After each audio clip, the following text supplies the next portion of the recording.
Hello everyone, welcome you in my new video. कैसे हैं आप सब? होप कि आप सब बिल्कुल ठीक ठाक होंगे। आज की इस वीडियो में हम एक जीवन परिचय करेंगे और वो है कृष्णराव शंकर जी का। पंडित कृष्णराव शंकर जी के बारे में अगर मैं बात करूं तो उन्होंने अवार्ड की लाइन लगा रखी थी और उनके जो फादर थे ना शंकर राव जी, उनके जो घर का माहौल था वो सारा ही संगीतज्ञ था। तो इतने अच्छे कलाकार के बेटे थे तो उनको भी संगीत बहुत अच्छे से बचपन से ही सीखने का मौका मिला और उनके बारे में बहुत सारी डिटेल्स हैं जो हम आज इस वीडियो में जानेंगे। और जो आपको क्वेश्चंस लिखना है इस पेपर में, उस पेपर के में क्या क्या आपको लिखना है, किस तरह से लिखना है, आज मैं आपको पूरी डिटेल में बताऊंगी। और मैंने आपको पहले भी बताया था कि इस क्वेश्चन को आप बिल्कुल भी लाइट ना लें क्योंकि इसमें से एमसीक्यूज भी आते हैं और इसके अलावा आपके जो 6 नंबर का क्वेश्चन है वो भी आता है।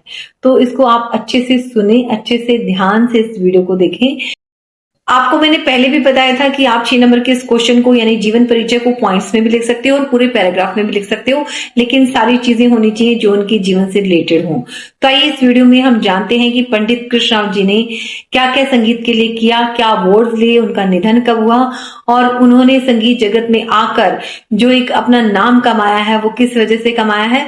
चलिए देखते हैं कि ये है जीवनी पंडित कृष्णराव शंकर जी की। सबसे पहले जानेंगे जीवन परिचय। पंडित कृष्णराव जी का जन्म 16 जुलाई 1894 में ग्वालियर के पास एक दक्षिणी ब्राह्मण परिवार में हुआ। तो कहां पर हुआ? ग्वालियर में हुआ और दक्षिणी ब्राह्मण परिवार में, दक्षिण के वो रहने वाले थे और ब्राह्मण परिवार में वो उनका जन्म हुआ 16 जुलाई 1894 में। देखिए ये डेट के बारे में कई सारी कंट्रोवर्सीज हैं, लेकिन आप सिर्फ जुलाई 1894 भी लिख सकते हैं। कहीं 21 जुलाई लिखा है, कहीं 19 जुलाई लिखा है, तो आप इसको जुलाई भी लिख सकते हैं सिर्फ। तो आपने जाना कि इनका जन्म ग्वालियर में हुआ। इनके पिता पंडित शंकर राव जी, क्या नाम था उनके फादर का? पंडित शंकर राव जी एक प्रसिद्ध संगीतकार थे, बहुत बड़े म्यूजिशियन थे वो। उनके पिताजी ने उनको ना ग्वालियर के प्रसिद्ध कलाकार थे हद्दू खां और नत्थू खां, हद्दू खां और नत्थू खां से संगीत सिखवाया। तो बहुत ही फेमस कलाकार थे कौन? हद्दू खां और नत्थू खां।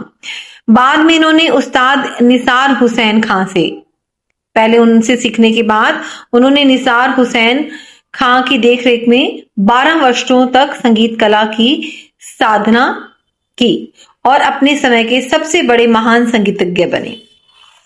तो उनके पिताजी का क्या कर्तव्य था? उन्होंने अपने जीवन का जितना भी अनुभव था ना, जितने भी एक्सपीरियंसेस थे गाने के, संगीत के, उन्होंने अपने बेटे यानी कृष्णराव शंकर जी के कंठ में स्थापित कर दिए, यानी कि हूबहू अपने जैसा गायन सिखाया उनके फादर ने। उनके फादर का नाम क्या है? पंडित कृष्णराव शंकर। ठीक है, जितने भी उन्होंने एक्सपीरियंस गेन किए, जितना उनको अनुभव था गायन का, सारी संगीत की शिक्षा अपने बेटे के कंठ में उतार दी, यानी कि उनका गायन बहुत अच्छा कर दिया। बालक कृष्णराव से पिताजी को बड़ी बड़ी आशाएं थी जो समय पर पूर्ण हुई। होता है ना कि फादर को बड़ी एक्सपेक्टेशंस होती हैं अपने बेटे से। तो उन्होंने अपनी जो गायन को सिखाया अपने बालक कृष्णराव जी को, तो शंकर राव जी को, उनको बहुत आशाएं थी उनसे और उन्होंने भी, पंडित कृष्णराव शंकर ने जी भी उन आशाओं को पूरा किया। उनकी जितनी भी चीजें सिखाई हुई थी वो उन्होंने सीख कर इसको सफल किया। इन्होंने देश के कोने कोने में अपनी कला की धाक जमाई, हर जगह वो प्रोग्राम करने जाते थे और सब उनको पसंद करते थे। देखिए फिर से देख लीजिए, पंडित कृष्णराव जी का जन्म 16 जुलाई 1894 में ग्वालियर के पास एक ब्राह्मण परिवार में हुआ और उन्होंने, जो उनके फादर थे ना शंकर, पंडित कृष्णराव शंकर जी के, उनका नाम था पंडित शंकर राव जी। तो बहुत प्रसिद्ध संगीतकार थे। उन्होंने हद्दू खां नत्थू खां से संगीत सीखा, बाद में उस्ताद निसार हुसैन से सीखा। इतना एक्सपीरियंस गेन करने के बाद उन्होंने अपने बेटे को गायन सिखाया और उनके बेटे ने भी उनके एक्सपेक्टेशंस जो है पूरी की और वो अपने हर जगह जाकर कोने कोने में अपनी कला की धाक जमाई। तो ये था इनका जीवन परिचय। आगे देखिए प्रगति। उन्होंने गायन में क्या क्या प्रगति की, क्या क्या उन्होंने अपने इस गायन को आगे बढ़ाया।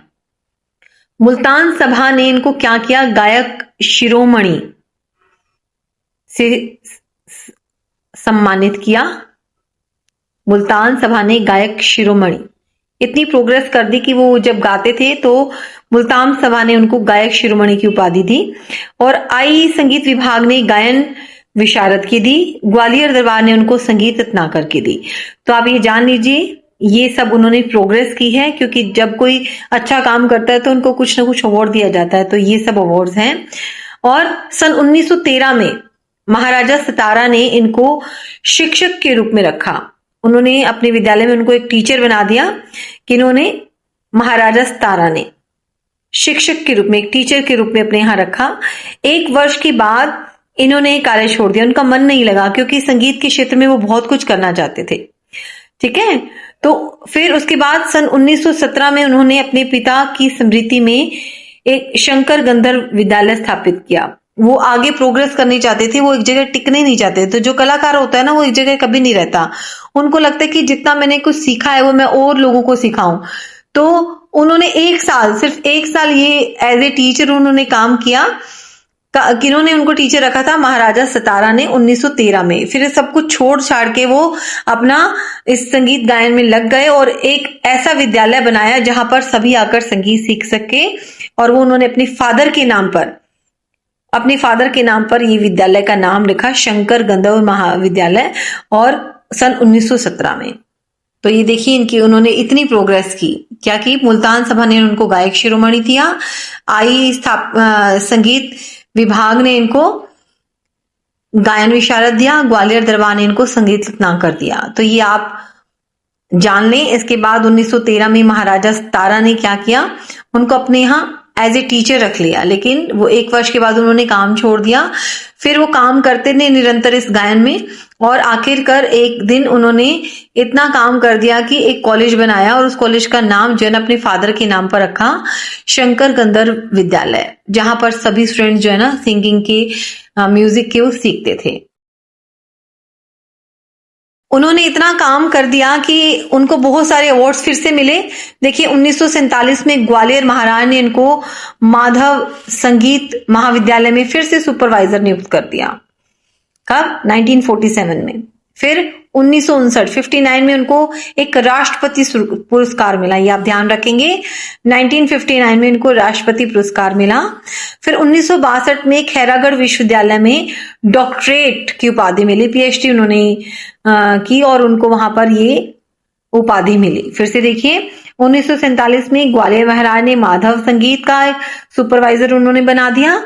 फिर 1959 में राष्ट्रपति पुरस्कार मिला, उन्होंने बहुत प्रोग्रेस की। फिर उसके बाद 1962 में उन्होंने खैरागढ़ विश्वविद्यालय से डॉक्टरेट की उपाधि प्राप्त की। उसके बाद 1973 में इतने वो महान थे, उन्होंने इतना प्रोग्रेस कर लिया कि भारत सरकार ने इनको पद्म भूषण पुरस्कार से, अलंकार से विभूषित किया। देखिए ये अवार्ड्स हैं। 1947 में महाराज माधव संगीत विद्यालय में सुपरवाइजर, 1959 में राष्ट्रपति पुरस्कार, 1962 में खैरागढ़ विश्वविद्यालय, और 1973 में भारत सरकार ने उनको आखिर पद्म भूषण का अवार्ड दिया। देखिए उनका गायन कैसा था, वो किस तरह की गायन शैली रखते थे, उनकी गायन में क्या खास बात थी, आज हम जानेंगे। आप गायन में लयकारी का काम करते थे। लय क्या होता है? ट्यून, और जो बिल्कुल रिदमिक होनी चाहिए। उनकी जो लयकारी थी ना वो बहुत अच्छी थी, बहुत अच्छी करते थे। वो आलापचारी, आलाप बहुत अच्छे से लेते थे। वो पंडित से बोलतान बहुत सुंदर बोली जाती थी, वो बोलतान भी बहुत करते थे। ये सब चीजें ना बेटा राग में आती हैं, और इस राग में आपको लय भी होनी चाहिए, आलाप भी होनी चाहिए, और बोलतान भी होनी चाहिए। तो ये सब चीजें वो करते थे, बहुत आसानी तरीके से करते थे। उनकी दूसरी विशेषता क्या थी कि वो गले की मीड़ लेते थे। मीड़ क्या होता है कि स्वरों को हेर फेर करके बदलना होता है, तो वो ये कलाकारी भी कर लेते थे। वो तीनों सप्तकों में गाते थे, तान लेते थे, 3 सप्तक, मंद्र सप्तक, मध्य और तार, तीनों सप्तकों में ये तान ले लेते थे, जो कि आसान काम नहीं था, लेकिन वो ऐसा कर देते थे। पंडित जी को राग की शुद्धता पर विशेष ध्यान रहता था, यानी कि जब वो राग गाते थे ना, वो कभी भी ऐसी गलती नहीं करते थे कि कोई वर्जित स्वर लग सके। वर्जित स्वर होता है जो राग में ना लगे। अगर आप वर्जित स्वर लगा लेंगे तो आपका राग अशुद्ध हो जाएगा। तो वो राग की शुद्धता पर विशेष ध्यान देते थे। पंडित जी की आवाज खुली और वजनदार थी। उनकी आवाज एक, जब वो गाते थे ना, लगता था कि कोई बहुत अच्छा कलाकार गा रहा है, जिस कारण श्रोता और दूसरे संगीतकार इनकी क्या करते थे? प्रशंसा करते थे, तारीफ करते थे। पंडित जी ने विषयक यानी अलग अलग विषयों पर साहित्य भी लिखा। वो सिर्फ सिंगिंग में नहीं, वो लिखने में भी बहुत मास्टर थे वो। तो उन्होंने बहुत सा साहित्य भी लिखा, हारमोनियम, सितार, जल तरंग, तबला वादन, और इन्होंने अलग अलग इस पर पुस्तकें लिखी, यानी कि इंस्ट्रूमेंट्स पे। कौन कौन से इंस्ट्रूमेंट्स पे? हारमोनियम पे, सितार पे, जल तरंग और तबला वादन पर। इन सब इंस्ट्रूमेंट्स पे उन्होंने बुक्स भी लिखी। तो ये इनकी गायन शैली थी। देखिए, लयकारी थी उनके गायन में, है ना, और अलापचारी थी। बोलतान बहुत सुंदर लेते थे और गले की मीड़ लेते थे। तीनों सप्तकों में वो तान कहते थे, है ना। और पंडित जी के राग की शुद्धता पर विशेष ध्यान था। वो अपने गाने को, अपने राग को अशुद्ध नहीं होने देते थे। उनकी आवाज बहुत वजनदार थी और श्रोता जो है और संगीतकार उनकी बहुत प्रशंसा करते थे, क्योंकि वो तारीफे काबिल थे वो। और पंडित जी ने विषयक साहित्य भी लिखा, बहुत सारे विषयों पर साहित्य भी लिखा, जिनमें से इंस्ट्रूमेंट्स पर भी उन्होंने काफी सारी पुस्तकें लिखी। हारमोनियम, सितार, जल तरंग और तबला वादन, उन्होंने अलग अलग पुस्तकें इन पर लिखी। अब उनकी कुछ मुख्य रचनाएं हैं जो उन्होंने लिखी हैं। उनके नाम है संगीत सरगम सार, संगीत प्रवेश, संगीत आलाप और संचारी। ये नाम आप लर्न करेंगे, ये कई बार पेपर में पूछे जाते हैं। रचनाएं क्या होता है? जो उन्होंने लिखी हैं। संगीत सरगम सार, संगीत प्रवेश, संगीत आलाप और संचारी। उसके बाद देखिए, ये उनके पुत्र हैं। उनके 4 पुत्र थे। प्रोफेसर नारायण पंडित, प्रोफेसर लक्ष्मण राय, जो कि दोनों ही म्यूजिक की फील्ड में गए, वो संगीत कला के विद्वान थे। कौन कौन? उनका पहला बेटा था प्रोफेसर नारायण पंडित और प्रोफेसर लक्ष्मण राव, ये दोनों संगीत में थे। और इसके अलावा तीसरे पुत्र का नाम था चंद्रकांत और चौथे पुत्र का नाम था सदाशिव।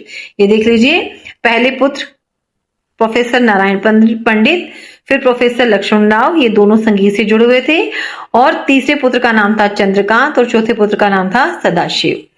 अब इसके बाद उनके शिष्य, उन्होंने बहुत सारे शिष्य बनाए हैं, लेकिन इतने सारे शिष्यों के नहीं, कुछ शिष्यों के नाम यहाँ पर हैं। प्रोफेसर विष्णुपंत चौधरी, रामचंद्र राव, सप्तऋषि पुरुषोत्तम राय, प्रोफेसर केशव राव, सुरंग एकनाथ, विष्णु मानवलकर और सदाशिव राव, अमृत मूले, ये सब नाम है उनके शिष्यों के। आप एक बार देख लीजिए, ठीक है। अब उनका निधन कब हुआ? पंडित कृष्णराव शंकर जी का निधन ग्वालियर के घराने के प्रतिनिधि थे, जिनका निधन 22 अगस्त 1989 को ग्वालियर में हुआ। ये आपको ध्यान रखना है कि ग्वालियर में उनका निधन हुआ। तो ये आपने जाना, आप इसको आराम से ध्यान से पढ़िएगा और इसको लर्न कीजिएगा। तो आज इस वीडियो में मैंने पंडित कृष्णराव शंकर जी के बारे में पूरा डिटेल में बता दिया है। आई थिंक आपको समझ में आ गया होगा। और उनके बारे में जो जो चीजें बताई आपको पूरी पेपर में लिखनी है, कुछ भी छोड़ना नहीं है। अगर आपको कुछ भी समझ में ना आया हो तो आप कमेंट सेक्शन में पूछ सकते हैं। अगर आपको वीडियो अच्छी लगी हो तो सब्सक्राइब, लाइक और शेयर जरूर करें। मिलते हैं एक नई वीडियो के साथ, एक नए टॉपिक के साथ। Bye bye, take care.